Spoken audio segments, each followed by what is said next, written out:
Welcome back to the channel, folks. And for those of you that are new to our channel, my name is Brad, and I'm out here on our 20 acres in North Florida that we're developing from raw planted pines into a working homestead. But today's video is going to be about this excavator and my impressions of it 1 year in. And this would be a real short video if you were going to ask me what do I think about an excavator, because I would say I love it, get one, don't delay, run out to the dealer right now and get one. That's how useful we find this machine to be out here on the homestead.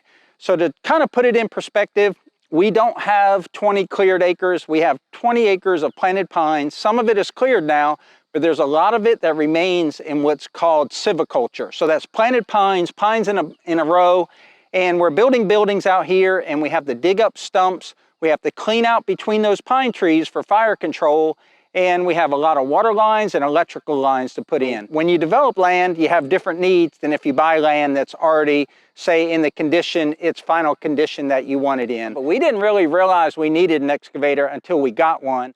And now that we've had one for a year and used it for well over 100 hours, we can't imagine not having it. And that's what this video is going to be about. You know, the usefulness of an excavator, why you should buy one versus rent one versus pay people to do your excavation work. But it all boils down to how much excavation work do you have to do on your property. And we have a lot here at Piney Grove.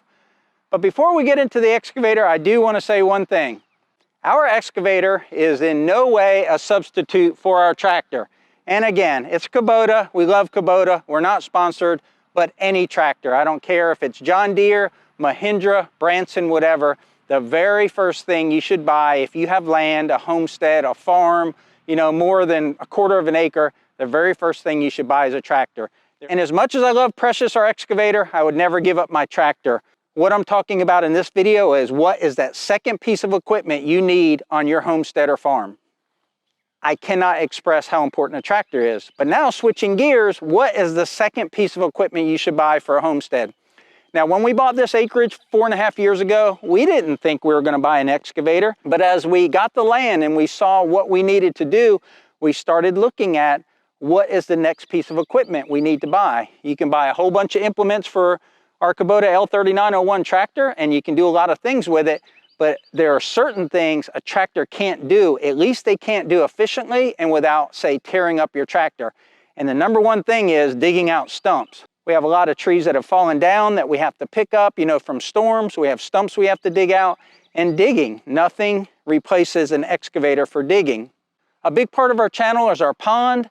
And we had our pond dug, and we do a lot of maintenance in our pond. And the pond is constantly getting sediments eroded into it. And one thing that we were looking at was every once in a while, we're going to have to hire someone to come in here and clean out our pond. Well, now we have an excavator, and we can do a lot of that ourselves. Now, one of the limitations about an excavator is its size. This is a 6,300 pound machine. It's not a zero tail swing machine. So what that means is that the end of the excavator actually extends over the tracks as you spin it. So if you're up against a building, you've got to be careful you don't hit the building when you swing it. But the good thing about having that extra weight on the back, that extra tail swing weight, is that when we're digging in the pond, we have better balance and we can dig a little bit more and feel a little more stable. That was definitely a determining factor, was the pond and having to hire somebody occasionally to go in there and dig it. Number two was, of course, stumps, trees removal, things of that nature. And then number three was trenching. So this excavator truly is the machine we never knew we needed.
Now that we have had this thing for a year, I can say that between our Kubota tractor and this excavator, we have every tool we need to get everything we need to get done on this homestead.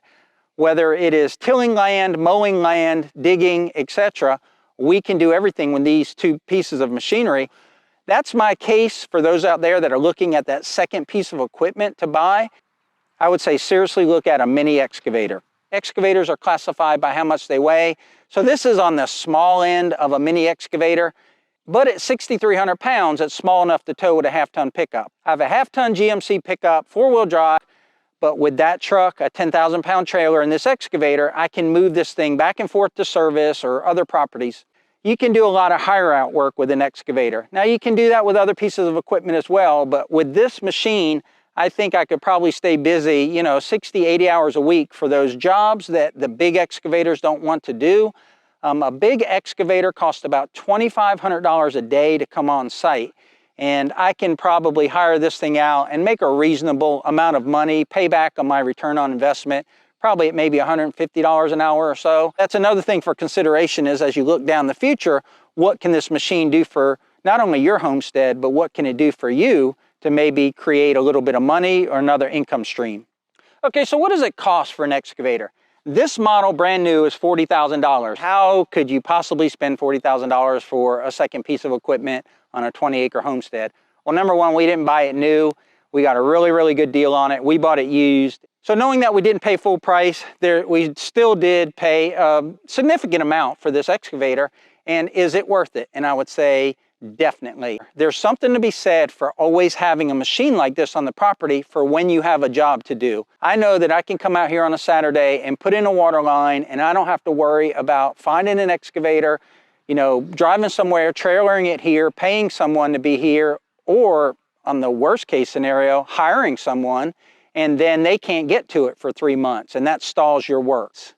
Even though machinery like this costs a lot to buy, it's not like then the next day it's depreciated to nothing. If you had bought this machine, say 5 years ago for $35,000 and you didn't wear it out or abuse it, probably 5 years forward now, it's probably worth around $30,000 because they just don't have that huge depreciation that, say, a vehicle has. These things just continually to go up in price, and as they go up in price, your used piece of equipment, especially if you take care of it, retains a high residual value. So another way that we look at it is, let's just use some raw numbers here. If we had bought it for $40,000 new and we used it for 10 years and we put 1,000, 1,500 hours on it, and it's still relatively new, when we sell it 10 years from now, we can probably sell it for $30,000. And did we get $10,000 worth of good use from it over those 10 years? And I would say, 99% of the time, everyone's going to check that yes block on that. To run this machine for 100 hours, it costs me about $400 in diesel and about $100 in filters and oil. So let's just say $500 for 100 hours of use of this machine, not counting the fact of what it costs for me to buy it. So I'm $500 in for a year's worth of use. If I had to get a rental, I would say I would have rented it about 5 times, but let's just say $300 each time I rented it. So I'd have $1,500 into a rental, and I also would have fuel on top of that. So that would be about $2,000 or so to rent it 5 times. And then let's look at hire. If I could find someone that would work on my property for $100 an hour, and they would probably want a minimum of a 4-hour job. But let's say for those 100 hours at $100 an hour, that would be $10,000, right? So you got $10,000 to hire someone, you got $2,000 to rent it and do the work yourself and all the other things that's associated with that, and I've got $500 to own it. So right there, the numbers, assuming that you don't lose any money on the actual machine itself, the numbers lend themselves to owning versus renting, and then versus hiring it out. Hiring it out is always the most expensive. Renting a machine occasionally is going to be probably the cheapest way to go. But owning, you can make a case for owning one, and that actually being somewhat cheaper than the rental, assuming you don't have major repairs. You got to put some sort of accounting or money on your time, and not only your time to go get it, but your time to call someone to rent it or call someone for hire. and then being on the property when they can be there versus when you can be there. The other X factor is, will they be done to the way that you want to do them? But I think you can make the case for owning the piece of equipment, and especially if you plan to take care of it and sell it on the back end, it may come out, you know, greatly in your favor financially if you do that versus the other two options. I've had boats, I've got ATVs, I've got tractors, vehicles, all those things. This is the most fun piece of machinery I've ever owned in my life.